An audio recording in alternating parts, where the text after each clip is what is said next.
Briti piibliõpetaja Derek Prince'i loengusarja Kannatlikkus, esimene osa. Jumala ajastus on täiuslik. Tänase loengu teema on kannatlikkus. See on teema, mis meie kaasaegses lääne kultuuris on väga tähelepanuta jäetud, isegi kristlaste seas. Kuid kristlikus elus edu saavutamiseks on see hädavajalik. Selles sõnas on midagi, mis ei tõmba enamikku meist ligi. Tegelikult on see pigem hirmutav. See viitab millelegi negatiivsele, millelegi, millest peaksime pigem ära pöörduma. Me kuulame meelsamini pea kõiki teisi teemasid, kuid kristlikus elus edu saavutamiseks on oluline mõista ja rakendada seda, mida piibel kannatlikkuse kohta õpetab. Nii et ärge laske sel vaistlikul negatiivsel reaktsioonil takistada teid kuulmast ja vastu võtmast seda sõnumit kannatlikkuse kohta. Kõigepealt pean natuke rääkima sõnast, mida ma kasutan, sest sajandite jooksul on mõnede sõnade tähendus muutunud ja kannatlikkus on üks neist sõnadest. Paljude inglise keelt rääkivate kristlaste piibliteadmised pärinevad selle King Jamesi versioonist, kus see, mida me nimetame kannatlikkuseks, on tähistatud nimetusega long suffering ehk pikalt kannatamine. Peab mainima, et see on üsna hea väljend. Keegi on öelnud, on ainult üks viis omandada pikameelsust ja seda pika kannatuse kaudu. Kuid seda, mida King James nimetas pikalt kannatamiseks, kutsume täna kannatlikkuseks.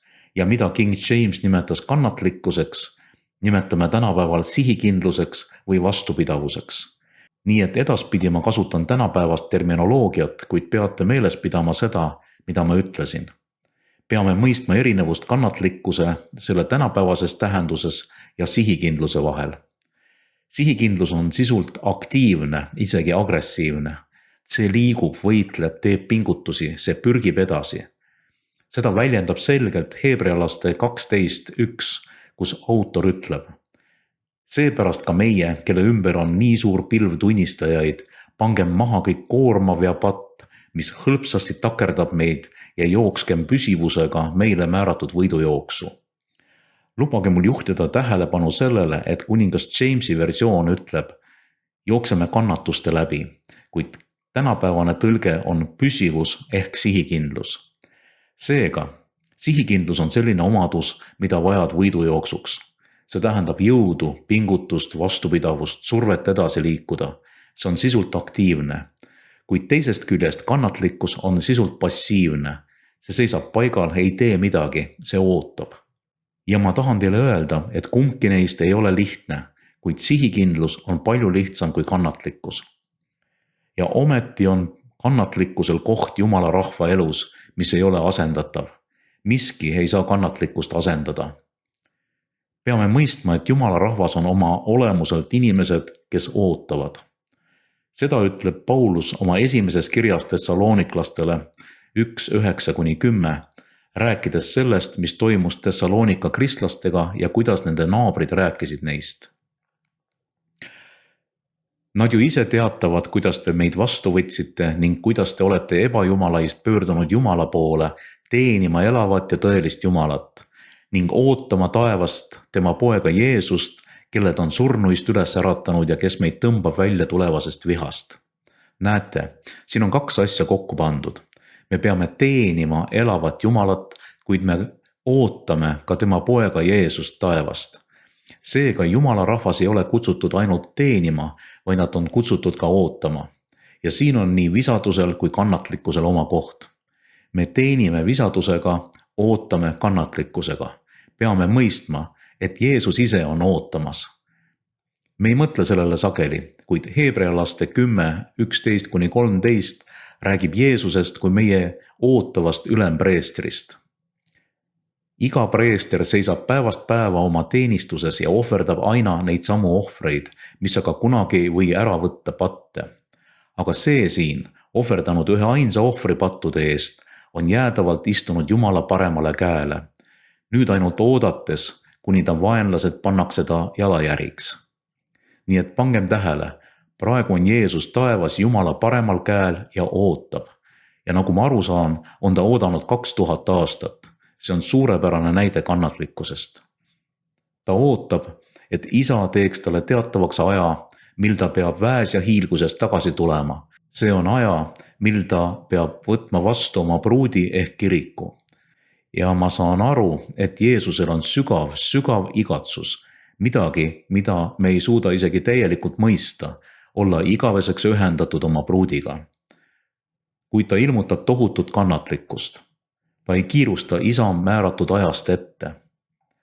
Kannatlikkuse üks olulisi omadusi, mida ma korduvalt rõhutan, on see, et me jälgime Jumala ajastust.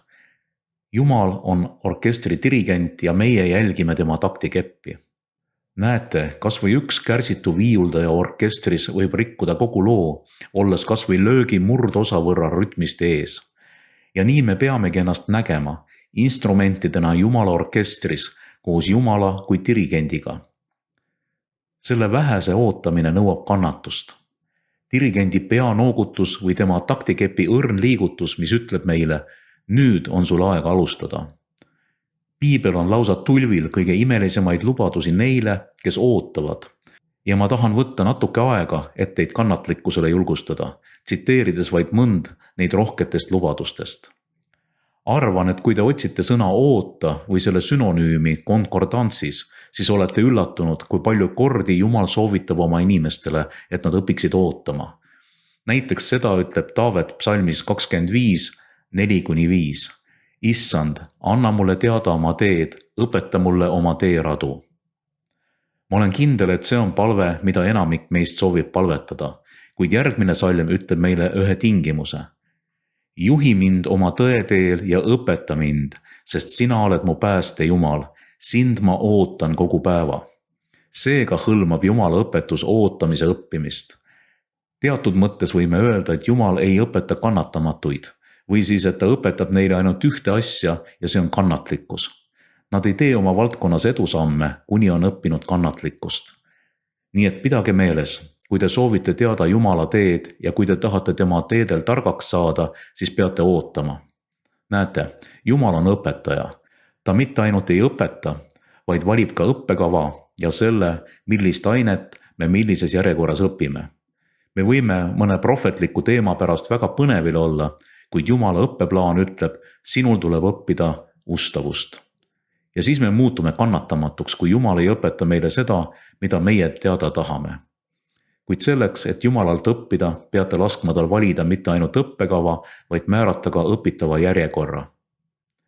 Taavet ütleb psalmides 27, 13-14 ja ma arvan, et kui mõelda Taaveti karjäärile, siis saate aru, miks tal nii palju kannatlikkusest rääkida oli. Te mäletate, et ta oli imeliselt kuningaks võitud ja seejärel järgmise 10 aasta jooksul tuli tal tohutut vastuseisu ja tagakiusamist taluda. Olen kindel, et selle 10 aasta jooksul pidi ta ikka ja jälle oma kannatlikkust kasvatama. Seda ütleb ta psalmis 27, kus ta annab head nõu. Ma oleksin hukkunud, kui ma poleks uskunud, et ma näeksin issanda headust elavate maal. Ta seisis silmitsi olukorraga, kus ei tundunud mingit lootust olevat. Ta oli meeleheitest ja survest lausa rabatud, aga siis ta tuleb sellest tarkusega välja. Oota issandat, ole vahva ja su süda olgu kindel. Oota issandat.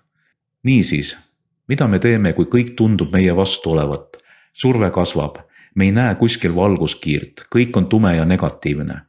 Üks asi, mida me peame tegema ja mis võib olla kõige raskem, on lihtsalt oodata. Oodake, kuni Jumal otsustab oma nimel meie asjadesse sekkuda. Ärge hüpake taktikepist ette, ärge liikuge Jumalast mööda. Jumal kontrollib olukorda ja ta liigub meie nimel, kuid ta liigub omal ajal ja et me seda ei takistaks, peame ootama. Ja siis see imeline Jumala kirjeldust Jesaja 64:3. Ükski kõrv ei ole kuulnud, ükski silm ei ole näinud muud Jumalat peale sinu. Tema on ainus Jumal ja siis ta täpsustab see ühe konkreetse omaduse, kes tema ootajale seesugust võiks teha. Pidage meeles, et tema on ainus Jumal, keda võite usaldada. Ta on kõikvõimas, kuid ta tegutseb nende nimel, kes teda ootavad, kes on kannatlikud.